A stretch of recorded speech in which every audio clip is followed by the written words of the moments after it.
Most guys who move abroad looking for love think that just by the act of going there, that they're going to become this exotic foreign guy rescuing damsels in distress and completely transform their dating life overnight. Spoiler alert, it's not 2010 anymore. And it often doesn't. And if it does, it won't be in the way that you imagined. I've spent years watching guys making horrific mistakes with women abroad that have really cost them financially and emotionally. The good news is you can have an abundant dating life abroad at any age. You just have to know what you're doing. You have to approach this as a skill that you can develop. If dating is the only reason you're considering moving abroad, then chances are you'll just end up with a new set of dating problems in a different country. In this video, I'm going to explain why this happens, and later on I'm going to explain the one thing that transformed my dating life more than anything else. And it's not what you think. When it comes to dating abroad, I see three different types of men. The first guy has little to no success with women back home. He's so beaten down by the dating culture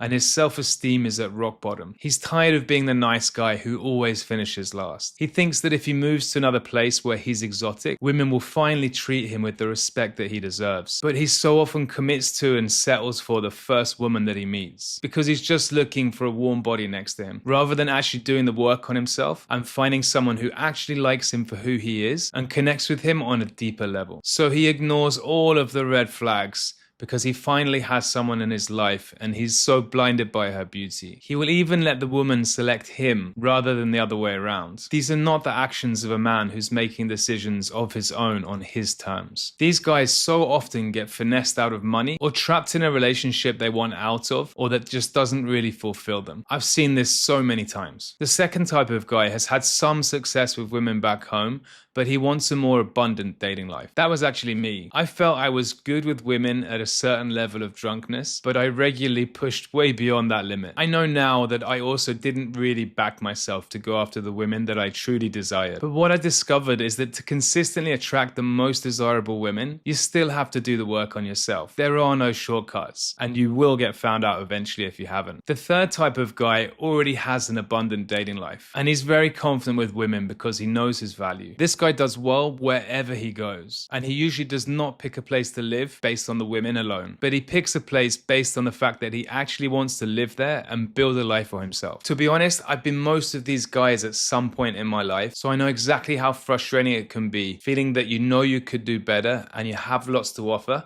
but you just don't know how to harness it. So I do want to make an important point first about the women in the countries where men typically go looking to improve their dating outcomes. I'm absolutely not saying that all the women in these countries are bad, but in developing countries where the gap between local income and foreign income is huge, there is a big draw for some women to better their families' lives by any means possible. But I'm not here to judge them. Mostly, they're just trying to extract resources from men, the same way that men try to extract sex from women. This is very transactional, but it's just the way it is. That said, there are a lot of women in these countries who are extremely good at targeting the specific type of man that they want to finesse. I also want to acknowledge that there are men who know exactly what they're getting into. These are wealthy guys who are dating women who are significantly younger and more attractive than the girls they'd probably date back home. But when both of them understand the arrangement, then that's absolutely their business. But what I'm really concerned about is the guys who are completely oblivious to what they're getting themselves in for, and believe me, there are lots of them. The truth is, your sexual market value is about a point higher in these countries. So if you're a 6 at home, then you're a 7 there. So the answer then is yes, you can have a much more abundant dating life in most of these places. But like anywhere else, you're still going to have competition from other men. So you will need to put yourself in the top 10% to really perform well. And just having money in your wallet is not enough. Guys who lead with money back home or abroad almost always get burned. Not only does it demonstrate insecurity, but there's always someone richer than you, so you are easily replaceable. I also see a lot of guys settling for a woman who's not too bad on the face of it, but probably speaks broken English,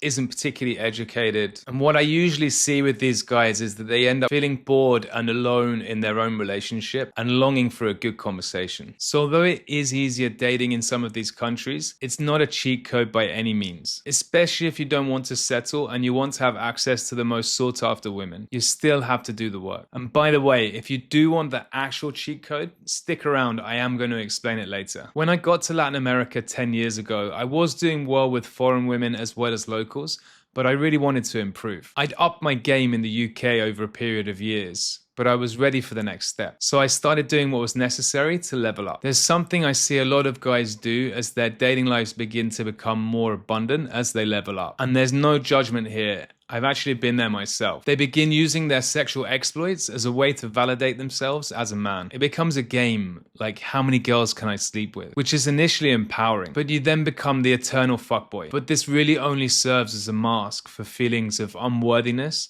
and low self-esteem. I see this so much from guys here in Bangkok, and I really do feel for them because I know that inside that guy, there's just a hurt child who wants to be loved. And he's using women as validation to fill the void. What he actually wants is connection, to be seen, to be valued. But ironically, the way he's living is actually pushing that further and further away. So what actually works? The real work you actually need to do to build an abundant dating life for yourself anywhere in the world is this. Build a life that women actually want to share with you. Women are attracted to very different things to what men are, and quite frankly, thankfully so. And the better news is you can actually work on all of them. Women largely want a protector, a provider, and a man who knows how to lead. This may be a cliche, but it's true. There are many ways to signal these things, but none better than just having your life in order. Be in good shape, have your finances taken care of, be decisive and emotionally mature, confident in yourself and not easy to rattle. They want a man who can remain calm and control his responses. A man with genuine direction, discipline, and confidence. Not perform masculinity, but the real thing. And all of this is extremely attractive to women anywhere in the world when you're at any age. So as I said before, honestly, the guys I see thriving in the dating market abroad,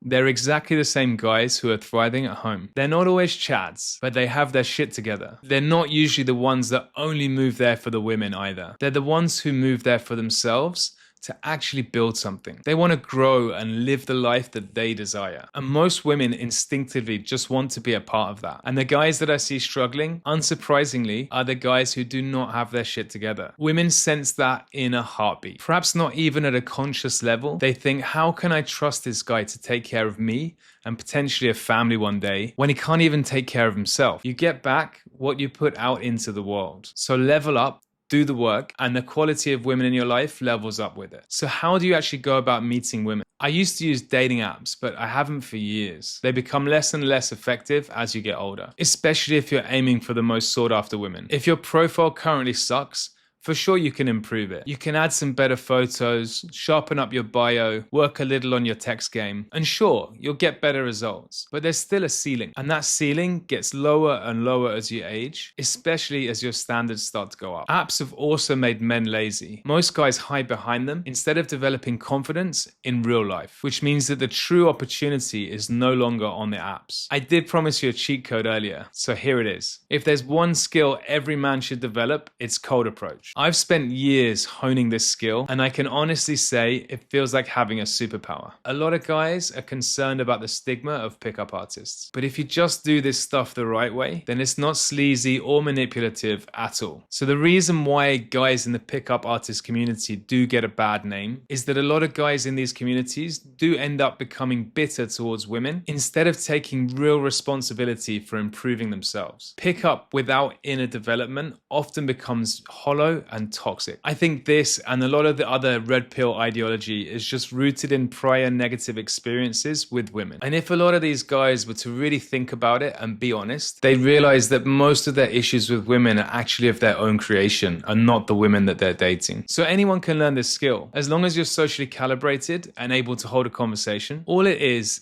the ability to express an interest in a woman that you find attractive in a grounded masculine way without fear or hesitation. It immediately separates you from almost all other men, and women find that intoxicating. Think about it this way. Beautiful women are used to most men starting to fumble and become nervous around them. So when you speak to them calmly, directly, and naturally, it separates you from the herd. In my own journey, one of the most significant things that this skill actually gave me was getting comfortable with rejection. I used to need at least 4 beers before I could even think about approaching a woman. Now I do it stone cold sober, wherever I happen to be going about my day. The anxiety most men feel about approaching is almost always rooted in the fear of rejection. But once you actually get comfortable being rejected, something really shifts inside you. The incredible confidence this builds bleeds into all other areas of your life. There's a quote that I heard once that I really like, regardless of your religious beliefs. Rejection is God's protection. So if you miss out on a new contract or a job or a woman, then it just wasn't meant for you, and something better is coming around the corner. Learning to internalize and embody that makes rejection just feel like information rather than failure. Most men never develop this skill. I've met so many men who have so much to offer, and yet they're terrified to just walk up to a woman who they find attractive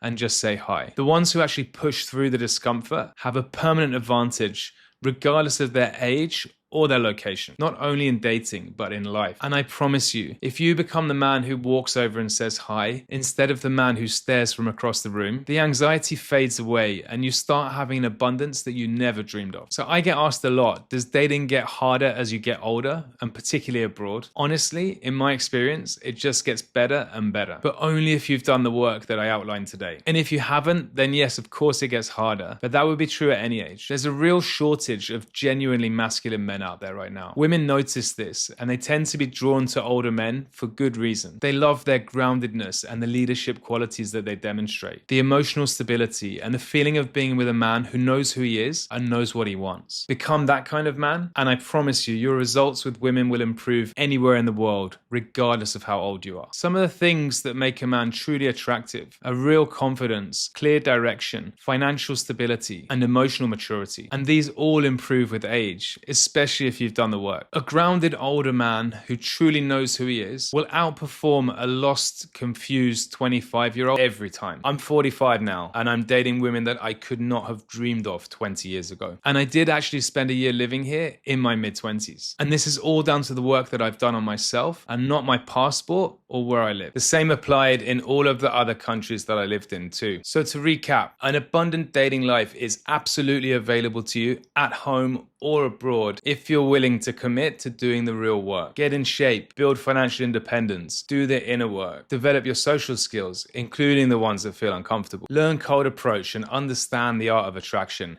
and actually build a life that's worth sharing. Do all of that and you won't even need to move abroad to completely transform your dating life. As ever, if any of this resonated with you, I would love to keep the conversation going. I'm building a free community of like-minded men who keep each other accountable, share what's working and what isn't, and support each other on the journey. The link's down below. Over there, you'll also find the free Freedom Blueprint, the exact 7-step guide that I wish I had when I started this journey. It will guide you on how to move abroad, but also how to level up in every area of your life and become truly free. So if you did like the content, please do hit like and subscribe, and I will see you in the next one.